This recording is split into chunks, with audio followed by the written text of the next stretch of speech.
Bien, vamos a comenzar este tiempo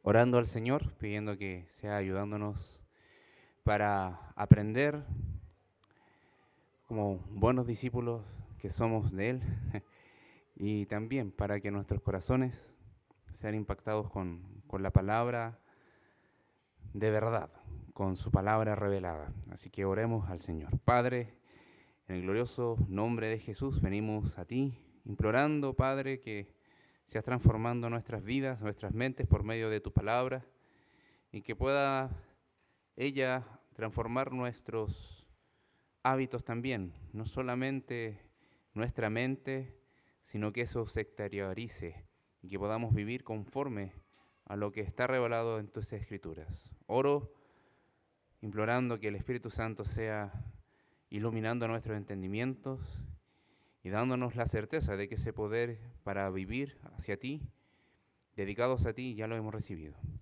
Oramos en el glorioso nombre de Jesús. Amén. En 1844 aconteció que un hombre creyó haber descubierto a través del estudio de las Escrituras la fecha exacta del regreso de Cristo. Este hombre se llamaba William Miller, cuyas enseñanzas convocaron a muchas personas, a miles de personas, que tenían la expectativa de que un día en específico el Señor iba a aparecer en los cielos, porque este hombre lo había descubierto, descifrado la ecuación para tener la fecha exacta. Sin embargo, aquel evento obviamente no ocurrió y ese suceso pasó a la historia como el gran chasco,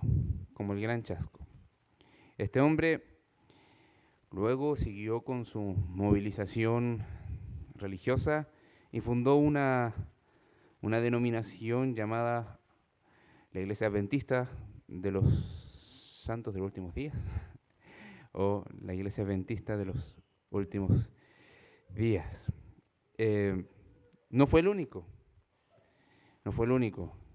Hubo otra persona también que trató de identificar lo mismo y derivó en una denominación llamada Testigos de Jehová, y otros también científicos derivaron en asuntos espirituales medios extraños. Hablo de Edgar y de Russell. Este episodio, estos eventos marcaron obviamente profundamente las vidas de los que participaron y no es algo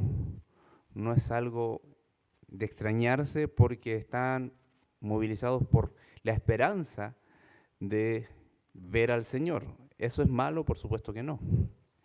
Lo que es malo es ignorar lo que la palabra del Señor decía, que no hay nadie que sepa el día y la hora de su venida. Pero sí debemos estar atentos de que el Señor va a regresar. Hay algo que sabemos, el Señor viene, pero hay algo que desconocemos, ¿cuándo viene? Así que no podemos saber con exactitud cuándo ocurrirá, pero se nos fueron dadas señales, no para calcular, sino para estar atentos y discernir los tiempos. Así vivir una vida constante de devoción al Señor.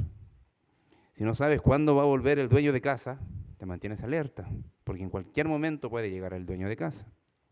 Ahora bien, al tratarse de estos textos proféticos a lo largo de la historia, surgieron estas diferentes posturas o movimientos, pero también desarrollos teológicos. No voy a ahondar en cada uno de ellos, sino en la postura de nuestra iglesia y de acuerdo al texto que tenemos acá. Y en este sentido, solamente mencionar que está la iglesia reformada, la teología reformada, entiende que todo lo que implica con la segunda venida del Señor Jesucristo y el regreso de Cristo ocurre todo en un solo evento. Por nuestra parte, nosotros creemos que la iglesia es arrebatada en primera instancia, hay un lapso de tiempo y luego el Señor regresa y establece su reino. Y eso es lo que nosotros entendemos como una visión de los eventos futuros de una mirada dispensacionalista, fundamentalista, que es previa a una tribulación que se consideran en las Escrituras. Hay otras posturas que presentan que a mitad de la tribulación la iglesia es arrebatada y también hay otra postura que después de que el reino o de que haya un gran movimiento donde los creyentes pudiesen ser muchos y prácticamente haya un gran avivamiento, la iglesia es arrebatada. ¿Por qué estoy hablando de esto? Porque el texto que vamos a ver hoy día habla de la venida del Señor. Habla de la venida del Señor y es parte de lo que vamos a estar desarrollando. Pero anclado al texto, queridos hermanos, no como una clase de teología ni como una predicación con un concepto que tiene como de base, sino, esto lo estoy anticipando, porque la interpretación que damos a estos pasajes es de acuerdo a ello. Creemos que el Señor nos libra de la tribulación venidera y creemos que el Señor arrebata a su iglesia, toma a su iglesia antes de que el reino se establezca. Es más, se considera y se explica que es la venida del Señor, la segunda venida del Señor en etapas. Y lo primero que desencadena el inicio de la venida del Señor es el arrebatamiento como tal. Seguimos en Primera de Tesalonicenses. Vamos a ir de los versículos 13 al 18 del capítulo 4, entendiendo que esta iglesia, esta carta fue dirigida a una iglesia, una buena iglesia, que amaba al Señor, que servía al Señor, pero tenía que trabajar en su santificación y fortalecer su esperanza a pesar de que eran perseguidos. Había cierta tribulación momentánea en ese entonces, cierta persecución momentánea en ese entonces. Y las persecuciones de aquellas épocas eran bastante crueles. Personas creyentes morían de diferentes maneras, algunos atravesados con lanza, otros degollados, otros ocupaban estrategias de tortura, queridos hermanos. Es más, hay uno de los apóstoles que murió aserrado por la mitad, que fue cortado por la mitad. Entonces, hay varias cosas que estaban viviendo los hermanos, pero sabían algo. Sabían que el Señor no los había dejado, sabían que el Señor estaba obrando en su iglesia y estaba esperando la iglesia la venida de su Salvador. Pero en este caso, después de la exhortación de trabajar y saber que era agradable al Señor cumplir con nuestra vocación de acuerdo a los parámetros de Dios, siendo responsables donde el Señor nos había puesto, tenían que entender que la esperanza que todavía no se consumaba, que tenían que estar esperando con los ojos bien abiertos, con sus corazones bien alertas, debía generarles alegría. Así que lo que vamos a ver en primera instancia es, queridos hermanos, avivemos nuestra esperanza con la venida del Señor. Avivemos nuestra esperanza con la venida del Señor. Veamos el pasaje que tenemos para hoy. Leamos la porción de las Escrituras. Primera de Tesalonicenses 4, del versículo 13 al 18. Dice así: tampoco queremos, hermanos, que ignoréis acerca de los que duermen, para que no os entristezcáis como los otros que no tienen esperanza. Porque si creemos que Jesús murió y resucitó, así también traerá Dios con Jesús a los que durmieron en él. Por lo cual os decimos esto en palabra del Señor, que nosotros que vivimos, que habremos quedado hasta la venida del Señor, no precederemos a los que durmieron, porque el Señor mismo con voz de mando, con voz de arcángel y con trompeta de Dios, descenderá del cielo y los muertos en Cristo resucitarán primero. Luego nosotros, los que vivimos, los que hayamos quedado, seremos arrebatados juntamente con ellos en las nubes para recibir al Señor en el aire, y así estaremos siempre con el Señor. Por tanto, conclusión, alentaos los unos a los otros con estas palabras. El sermón se llama La venida del Señor. La venida del Señor. Y lo primero que vemos de este versículo 12 al 15 es que hay esperanza de vida en la venida de Jesús. Hay esperanza de vida en la venida de Jesús. Y aunque el ministerio del apóstol Pablo no fue tan extenso ahí en la región de Tesalónica y con la iglesia, sabemos que tenían harta doctrina, habían comprendido hartas verdades. Necesitaban seguir perfeccionando algunas y entendiéndolas mejor, y es el caso de esta doctrina de la venida del Señor, que el Señor no se fue para estar eternamente allá lejos de nosotros, sino que va a haber un momento en que vamos a reencontrarnos con Él. Su reino se nos va a impartir y su reino va a ser establecido aquí en la tierra. Y es por eso que les explica que no quiere que ignoren esta verdad. Y eso es lo que dice el versículo 13. Si bien desde vivir la vida que agrada a Dios, con los pies bien puestos sobre la tierra, con los principios bien puestos en el corazón y en la mente para cumplir con la labor y el trabajo que Dios le había entregado, y así ver la provisión de Dios y disfrutar y adorar a Dios con eso, se incorpora un elemento importante de esta enseñanza que es fundamental para la fe cristiana: una esperanza de gloria. El hecho de esperar entrar al reino de Dios y encontrarnos nuevamente con nuestro Salvador.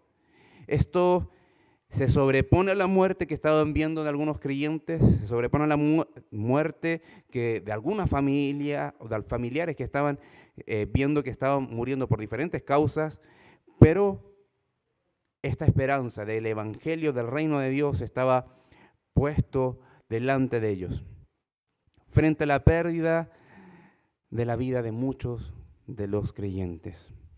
Esta realidad de la muerte se describe diciendo que los hermanos duermen. Y eso también es importante. No quieren que ignoren, hermanos, que aquellos que han muerto están durmiendo en realidad. ¿Por qué? Porque decir que solo duermen o que están en un sueño es un eufemismo para explicar que la muerte para un cristiano no es su fin. Que no erradica el alma porque se encuentra en la presencia de Dios. El cuerpo deja de vivir, el alma vive por causa de la fe en el Evangelio del Señor Jesucristo por voluntad de Dios. Es muy probable que se usó este término como referencia a los dichos de Jesús cuando resucitó a la hija de Jairo y a Esteban cuando murió apedreado. El relato dice que después de haber sido apedreado, haber visto la visión de los cielos abiertos, dice que durmió. Es decir, que los creyentes mueren en Cristo significa entrar a un descanso eterno en el reino de Dios, entrar al reposo eterno en las moradas celestiales. El apóstol lo explica porque probablemente los hermanos de Tesalónica no habían llegado a la comprensión cabal de ello y estaban ignorando esta realidad. Es más, se entiende por el auge de enseñar esto, que lo estaban enseñando, además de no comprenderlo, lo estaban enseñando mal y lo estaban creyendo mal. Por lo mismo tenían tristeza en lugar de gozo. Podrían haber entendido que los hermanos que estaban muriendo no iban a disfrutar del gozo, de la fiesta, de la celebración, de la alegría que iba a significar ver al Señor regresar. Y es por eso que le explica esto, porque no hay ninguna razón para que los cristianos nos lamentemos sin esperanza cuando alguien de nuestros hermanos en la fe, familiar o no, muera, como si se hubiera perdido del todo. No está perdido, es totalmente encontrado, está en las mejores manos que puede estar, está en la presencia de nuestro Salvador. Todo lo contrario, cuando un creyente muere es ganancia, porque está en la presencia directa de Dios, no está en el cuerpo apartado de vislumbrar o asombrarse con la maravillosa majestad de nuestro Dios. Es por eso que se les explica esto y es por eso que necesitamos nosotros entenderlo. No ignoremos esto, queridos hermanos, y ese es el llamado de Dios para nosotros, para que podamos avivar nuestros corazones. Y esto es parte del corazón de nuestra fe. Porque si creemos que Jesús murió, versículo 14, y resucitó, también traerá Dios con Jesús a los que durmieron en él. Nuevamente, repite la idea de estar durmiendo, de estar reposando, de estar descansando momentáneamente. Una de las verdades que aceptamos cuando creemos en el Señor Jesús es que su resurrección venció a la muerte de forma definitiva. De hecho, el texto dice en 1 Corintios que si Jesús no resucitó, vana es nuestra fe, vacía es nuestra fe, somos dignos de lástima. La iglesia no tiene sentido de ser. Pero porque resucitó tenemos la certeza de que todo lo que dijo el Señor Jesucristo es verdad, de que sus padecimientos significan nuestra expiación, que su sacrificio en la cruz, su martirio en la cruz significa nuestra salvación y que su resurrección significa nuestra vida, una vida definitiva que se sobrepone a la muerte, que vence la muerte, que Jesús con su resurrección destruye la muerte y eso debemos de recibirlo a nosotros. ¿Cómo lo experimentamos si es que todavía en el cuerpo morimos? Porque el Señor Jesucristo mismo dijo que aquel que incluso muere, si cree en Él, aunque esté muerto, va a vivir. ¿Por qué? Porque tiene la vida de Dios en él y su alma descansa en los brazos de Dios de manera permanente. Así como Jesús resucitó nuestro Señor, nosotros también los haremos, pues su sangre nos santificó y nos permite estar limpios de todo pecado, y es por lo mismo que disfrutamos toda victoria de Dios sobre la maldad y el pecado. Y es por eso que la muerte está erradicada. Por eso el mismo Señor Jesucristo puede decir que no hay nada que lo detenga en la tumba.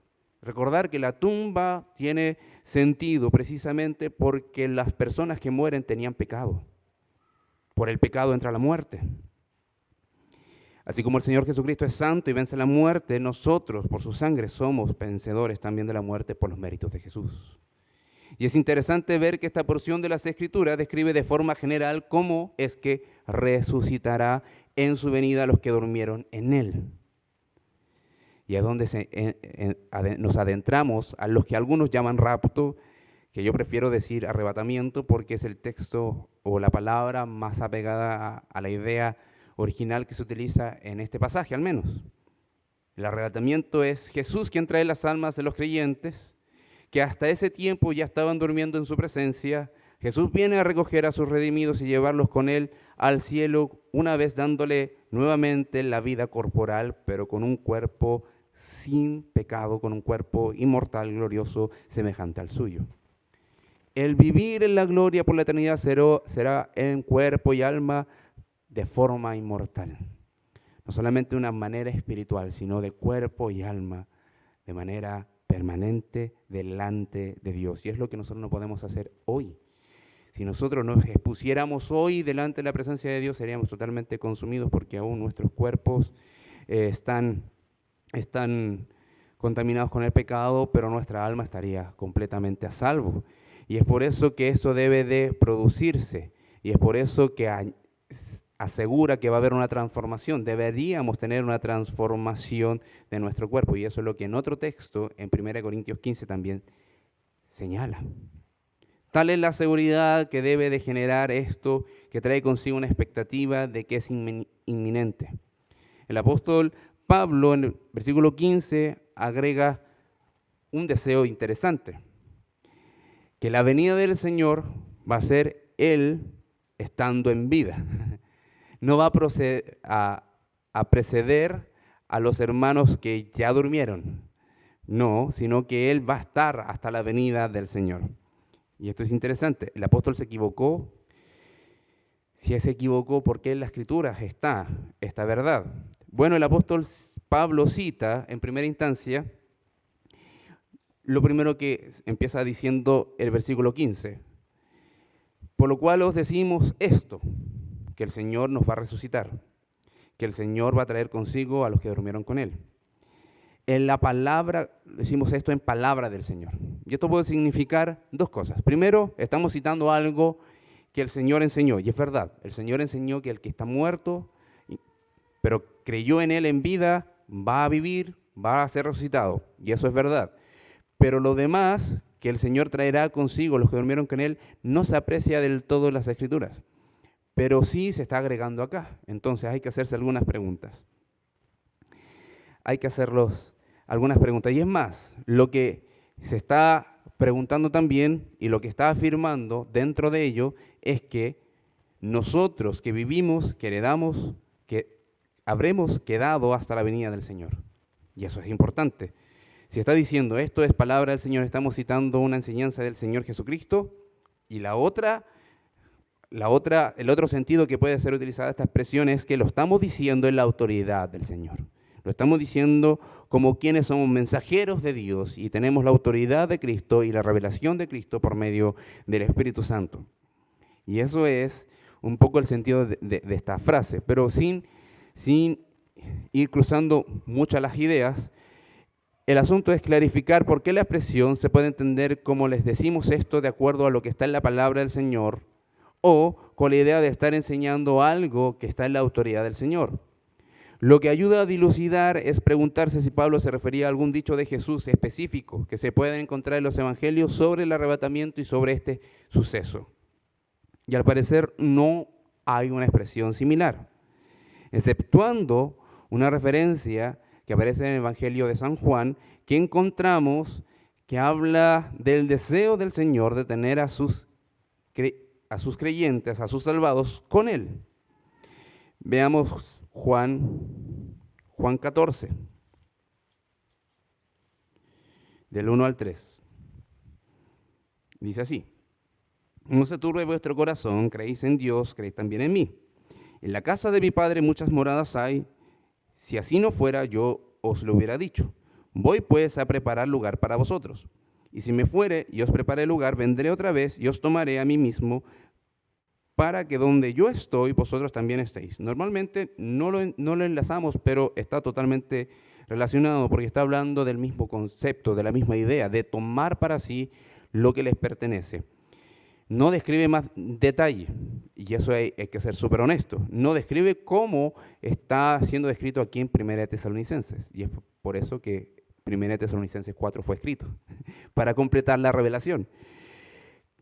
Si bien estos pasajes involucran que Jesús toma los suyos y también los resucita, encontramos pasajes que también hablan de la segunda venida. Veamos Mateo 24.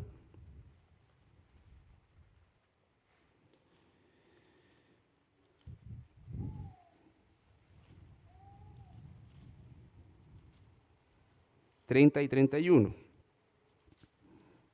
Dice así: entonces aparecerá la señal del Hijo del Hombre en el cielo, y entonces lamentarán todas las tribus de la tierra y verán al Hijo del Hombre viniendo sobre las nubes del cielo con poder y gran gloria. Y enviará a sus ángeles con gran voz de trompeta y juntará a sus escogidos de los cuatro vientos de un extremo del cielo al otro. Y aquí encontramos una referencia directa sobre un asunto de la segunda venida del Señor de manera clara, de una manera clara. Ahora bien, lo que es pertinente hacer en este caso, al comparar y hacer las referencias cruzadas, ver en qué tienen similitud y en qué no tienen similitud.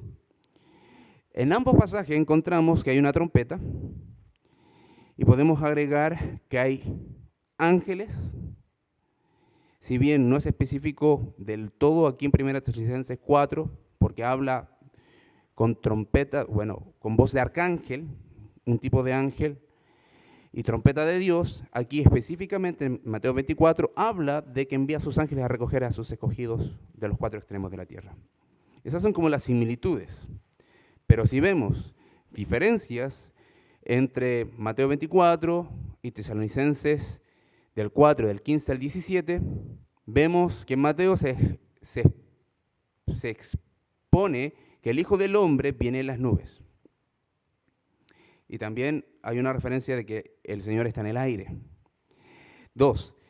El primer texto de los ángeles junta a los creyentes y en el segundo, Cristo es quien lo hace de forma personal. Otro elemento, tercero, en el primero nada se dice acerca de la resurrección, mientras que en el segundo, en Tesalonicenses sí. Mateo no incluye información sobre el orden del ascenso, que es uno de los elementos principales por los cuales fue escrito. Y en Tesalonicenses sí lo encontramos. En Mateo no, y en Tesalonicenses sí. ¿Quién sube primero? Los resucitados. ¿Quién se encuentra con ellos en el aire? Los que estaban vivos en ese entonces y eran creyentes. Entonces, se puede decir que este pasaje consistió aún en un desarrollo de la revelación de lo que el Señor estaba contando sobre su segunda venida. ¿Por qué Pablo afirmó que enseñó acerca del arrebatamiento de una manera con la autoridad del Señor? Porque tenía una relación interesante también de lo que había escrito en 1 Corintios 15:51. Y es por eso que lo encontramos en las Escrituras, porque está coherentemente relacionado con las Escrituras y no es una doctrina extraña. Se puede haber entendido de una manera informal en la época, pero como el Señor quería complementar la revelación de Mateo 24 con el mensaje importante de Tesalonicenses 4 y además de 1 Corintios 15, era fundamental. Cruzar toda esa información que es complementaria, no discriminatoria ni tampoco excluyente una de la otra. Se trataba de dar una revelación nueva, de acuerdo a las Escrituras, de acuerdo a la doctrina de Dios, para que las personas, y ahí volvemos, para que las personas no se entristezcan, como los que no tienen esperanza y que si mueren creyentes, mueren en esperanza sabiendo que el Señor Jesucristo los va nuevamente a resucitar y se van a encontrar con Él en el aire. Se van a volver a encontrar con Él, lo van a poder volver a ver. En la primera instancia fue por la fe, ahora con sus ojos van a poder contemplar la majestad de Dios. Y en esa autoridad dice, nosotros que vivimos, que habremos quedado hasta la venida del Señor, no precederemos a los que no durmieron. Tenía fe de que no iba a morir el apóstol antes de que el suceso ocurriera, de que la venida del Señor aconteciera, pero eso quedó expresamente ahí tipificado para las personas que sí van a estar. Las personas que sí van a estar cuando el Señor venga por su iglesia, arrebata su iglesia, van a ser transformados, van a ser tomados por el Señor en el aire, lo van a recibir en el aire, van a poder disfrutar de ese suceso esperado, glorioso, anticipado. Y eso es, por esa razón está ahí. Porque lo que dijo el apóstol Pablo es verdad. Los que viven cuando el Señor venga y regrese por su iglesia, van a disfrutar todo lo que está descrito ahí. Ahora, solamente para complementar en 1 Corintios 15, veamos esto.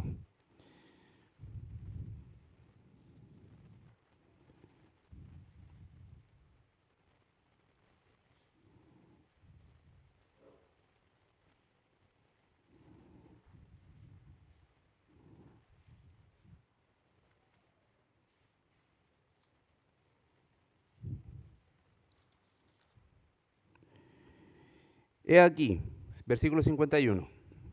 Os digo un misterio. No todos dormiremos, pero todos seremos transformados. En un momento, en un abrir y cerrar de ojos, la final trompeta, porque se tocará la trompeta y los muertos serán resucitados, incorruptibles, y nosotros seremos transformados. Porque es necesario que esto corruptible se vista de incorrupción y esto mortal se vista de inmortalidad. Es lo que les venía explicando. Habla de un misterio, de algo que no había sido revelado del todo en ese momento. Y 1 Corintios 15 sirve con ese propósito de revelarlo, y 1 Tesalonicenses 4 también. Ahora, cuando hablamos de la venida del Señor, como ya mencioné, muchos han interpretado de mala forma el cómo enfrentarla y cómo vivir con la esperanza y el anuncio de que Cristo va a regresar. Y hace algunas décadas atrás,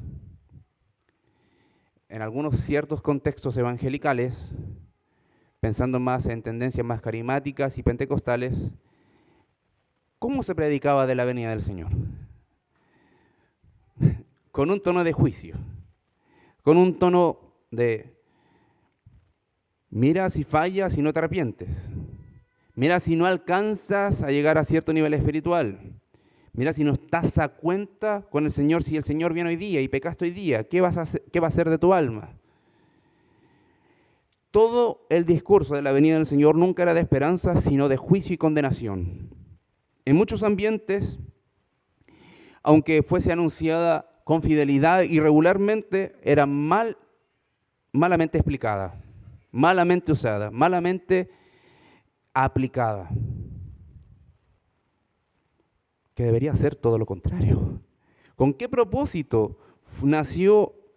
El Señor reveló este pasaje de Tesalonicenses 4, 13 al 18.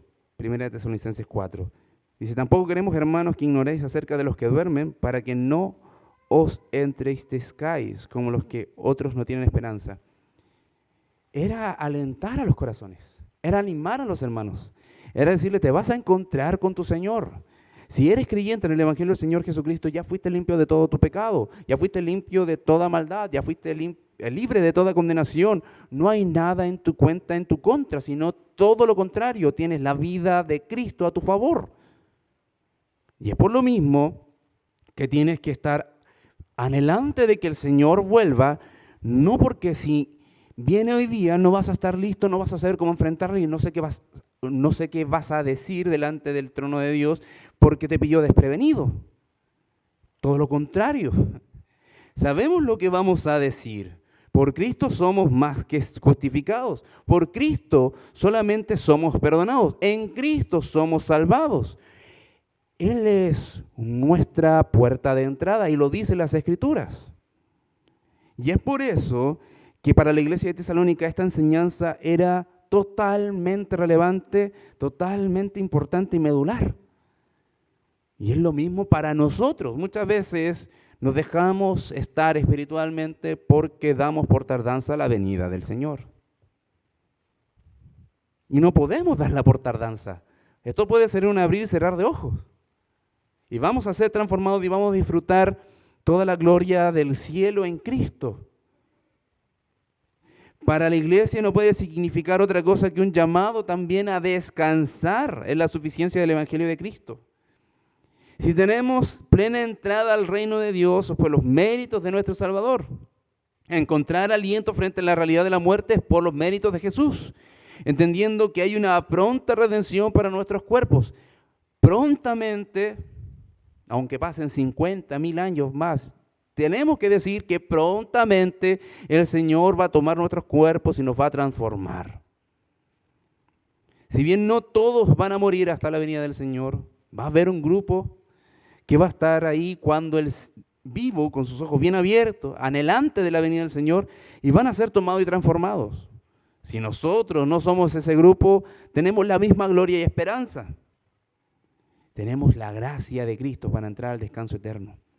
Cuando la enseñanza sobre la venida del Señor se basa solamente en el miedo, en la incertidumbre, en el terror de nuestras obras, que no salvan a nadie, y eso es verdad, el corazón del Evangelio se pierde porque nunca hemos sido salvos por nuestras obras, nunca tenemos la entrada por nuestras obras, sino por las obras de Cristo, por el sacrificio de Cristo en la cruz. Y es por eso que podemos decir, estamos listos, ven Señor cuando quieras. El punto es, ¿lo anhelamos? ¿Lo deseamos? Porque esta verdad no descansa en si somos perfectos, si estamos listos, o qué tan bien nos sentimos, qué tan realizados hemos estado. No, en la soberanía de Dios, en el plan de Dios, y es lo que debemos de anhelar, esperar, desear. Descansar en una sola cosa. Si creemos que Jesús murió y resucitó, nosotros vamos a también resucitar. Somos de Cristo y hemos recibido el Evangelio en arrepentimiento y fe. Si Cristo viniera hoy, si hoy partiéramos a su presencia, la pregunta es, ¿estamos descansando ahora en la seguridad de su obra? ¿O aún vivimos como si estuviéramos una esperanza media diluida? Consuela tu corazón saber que en algún momento vas a estar con tu Salvador y que aún en la esperanza y en la espera de que eso ocurra en medio del dolor, te consuela saber de que Cristo va a regresar por tu vida. Si no nos consuela, queridos hermanos, debemos de profundizar en lo que es la venida del Señor, en la esperanza que significa, porque sí o sí tiene que provocar gozo, tiene que provocar alegría, tiene que provocar anhelo. No importa si 1000 proyectos quedan sin resolverse, sin concretarse, un éxito a media, da igual. Que el Señor venga cuando quiera, aquí estoy esperándole, quiero estar mi eternidad con Él y es por eso que persevero, porque quiero seguir disfrutando la presencia que me ha entregado, consolándome para consolarme todos los días mientras espero ese regreso. Y aunque el apóstol Pablo tenía un anhelo de que sucediera en vida, que era un buen deseo, de no querer morir y ser tomado por el Señor, porque muestra de que desea, de que está unido a lo que dice al final de la Biblia, que el Señor viene pronto. Y el Espíritu y la Iglesia dice, ven Señor Jesús. ¿Vives deseando que Jesús regrese ya? Espero que sí, hermano. Si no, te invito a reflexionar en tu corazón y arrepentirte también, porque probablemente algo estás colocando sobre ello. Continuemos con los siguientes versículos que nos enseñan sobre el glorioso eterno de Jesús, o glorioso retorno, eso es, retorno de Jesús. Esperanza de gozo en la venida de Jesús, de los versículos 16 al 18. Porque es el Señor mismo quien nos llamará a su encuentro. Jesús es quien encabeza el cumplimiento de esta promesa de regreso. El Mesías prometido que fue molido por nuestros pecados, ahora gloriosamente regresa con un cuerpo inmortal con el despliegue de todo su poder y dice, vengan a mí. No será una visión ni un ángel, el Señor mismo es quien descenderá. Esto cumple la promesa de Juan, la que leímos, Juan 14, de que el Señor nos va a tomar, y ese es su deseo. Aunque se entiende que hay un servicio angelical, como lo vimos en Mateo 24, es complementario para señalar el despliegue de la majestad de Jesús.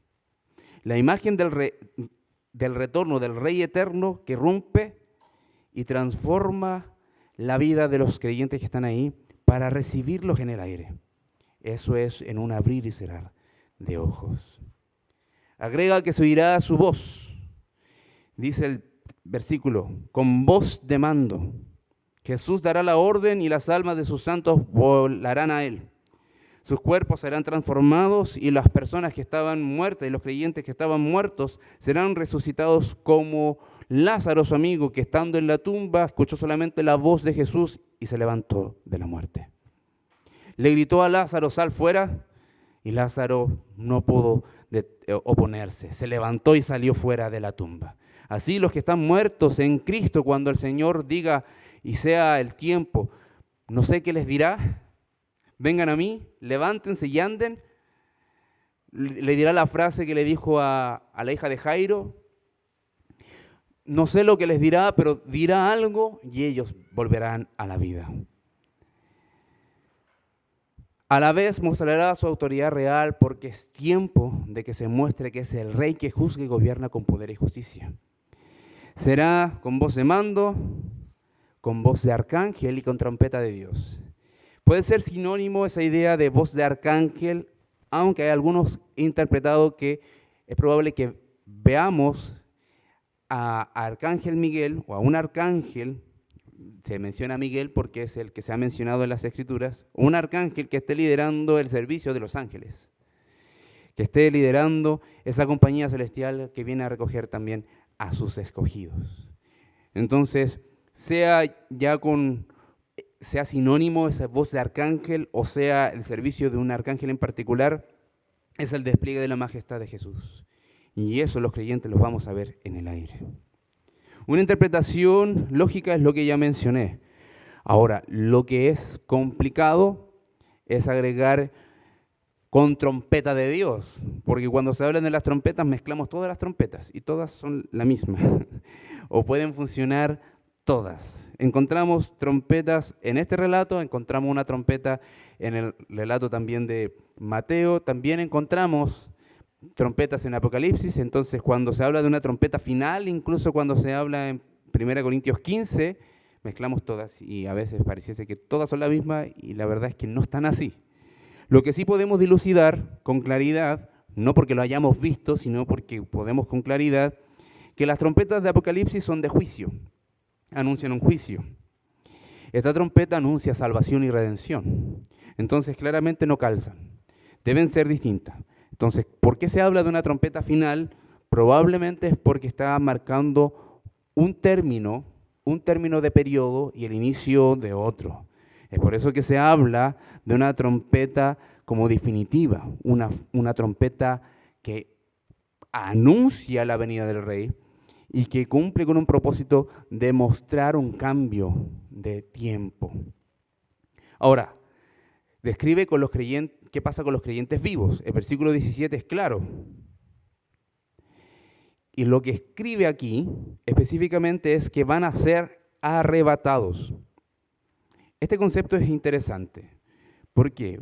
Porque en el original es harpazo. Y probablemente nosotros hemos escuchado alguna vez un término usado de alguna forma similar en el español. Es violento, es un término violento, abrupto, que se apropia de algo rápidamente. Eso es lo que está queriendo decir, va a ser veloz. Hay una coherencia entre lo que está en 1 Corintios 15 y este pasaje. El Señor nos va a tomar, nos va a arrebatar de un momento a otro de una forma fuerte, poderosa, que nadie puede resistir.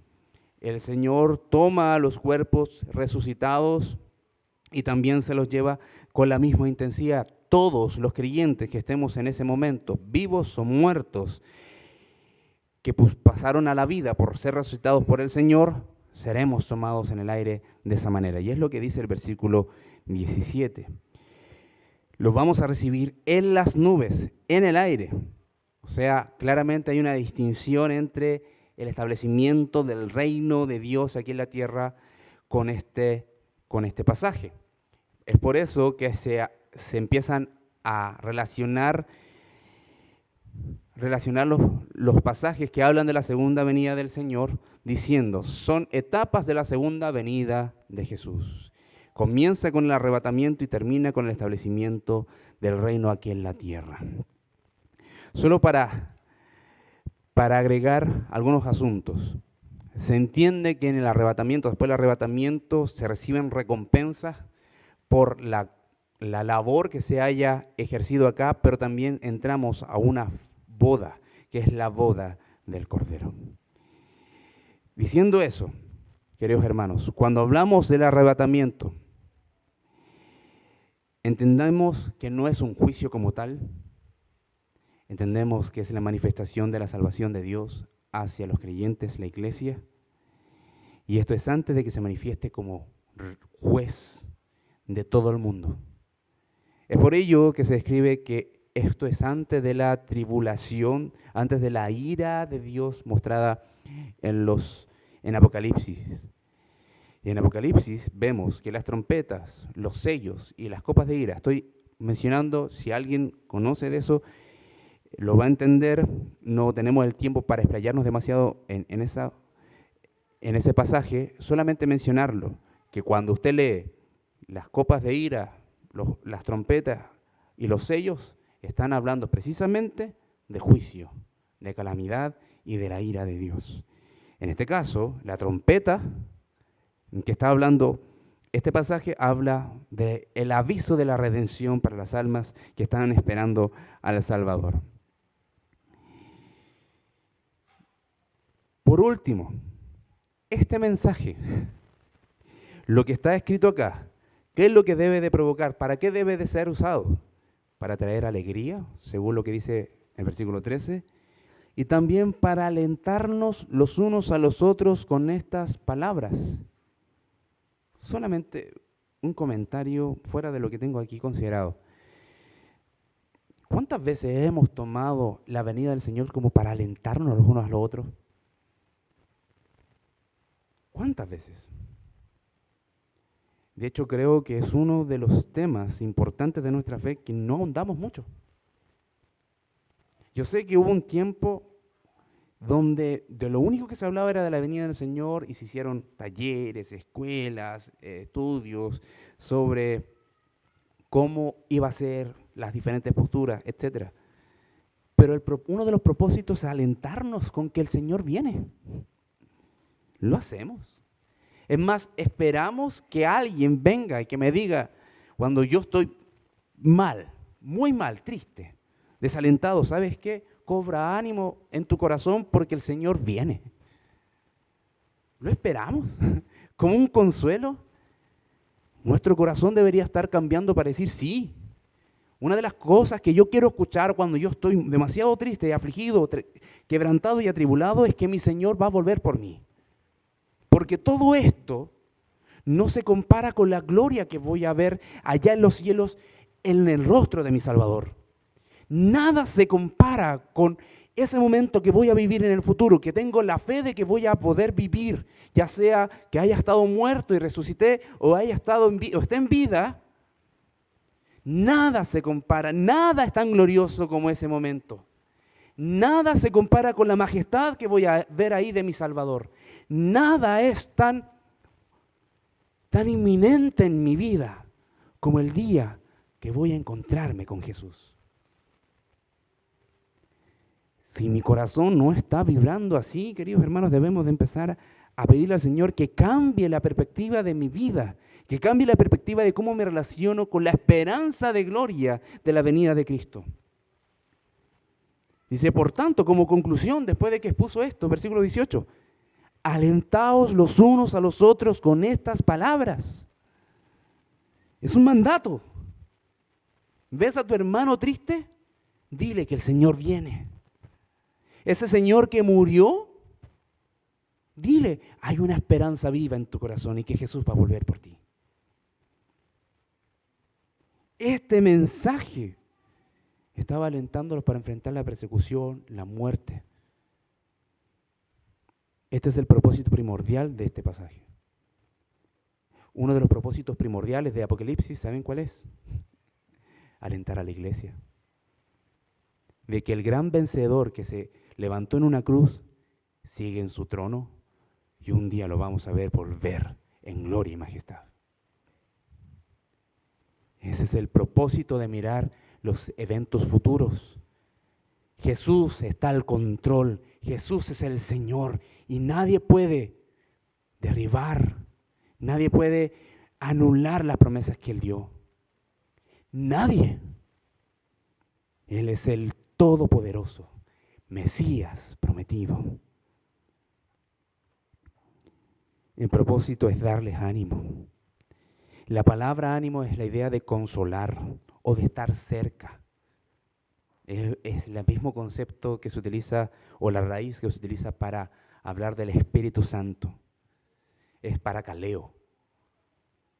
Y cuando se habla del Espíritu Santo se habla del paracleto. Es la misma idea de aquel que consuela, de aquel que trae la verdad, de que te acompaña. Y paracaleo es tener cerca a las personas. ¿Para qué? Para decirle la verdad de que todo esto ya está saldado. Hay un término a esta historia. Y la historia es que vamos a vivir en gloria con Jesús. Y ese es el término. La consolación consiste en que los muertos resucitan. La venida del Señor es pronta. Cuando Cristo venga, los vivos se van a reunir con Él y también los que estaban muertos vamos a poder estar juntos gozando del mismo gozo. Todos estarán con el Señor por la eternidad. Queridos hermanos, solo para terminar, en el mundo antiguo cuando un rey o emperador visitaba una ciudad, ocurría algo particular. No era el rey quien entraba silenciosamente mientras la gente le esperaba dentro. Al contrario, los ciudadanos salían afuera de la ciudad para recibirlo con gozo, honra y celebración. Y luego regresaban con él acompañándolo en su entrada triunfal.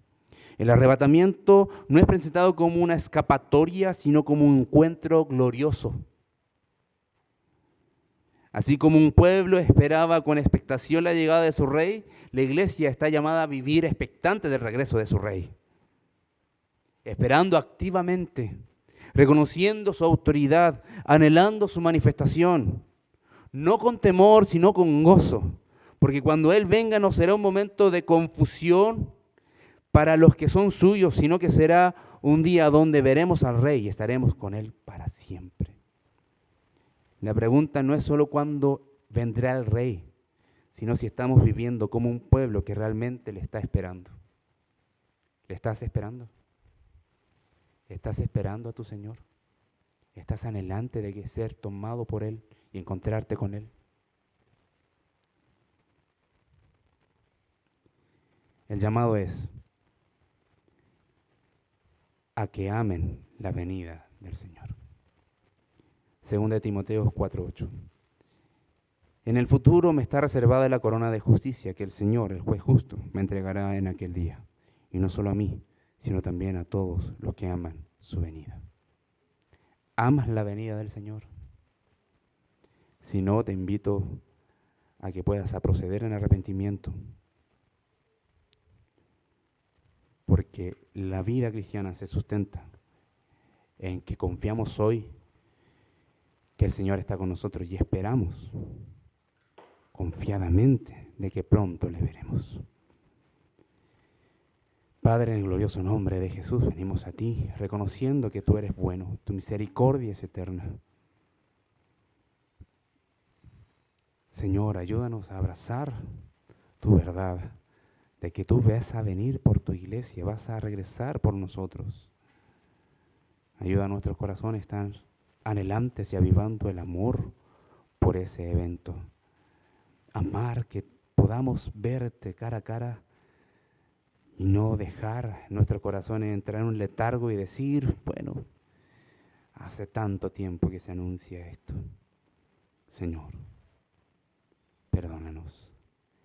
Perdona nuestros corazones a veces mal agradecidos y que por más que vemos el compromiso, o mejor dicho, la veracidad de cada una de tus promesas que ya han sido cumplidas, tomar como tardanza esta. No, Señor, ayuda a que nuestros corazones no se inunden de que tus tiempos pueden ser cuestionables. Tú tienes tus tiempos perfectos. Y cuando quieras volver, lo vas a hacer. Y nosotros, mientras eso, no deberíamos estar tomando por tardanza tu regreso, sino todo lo contrario. Viviendo anhelante, de manera vibrante, que tú eres el que va a regresar por los suyos.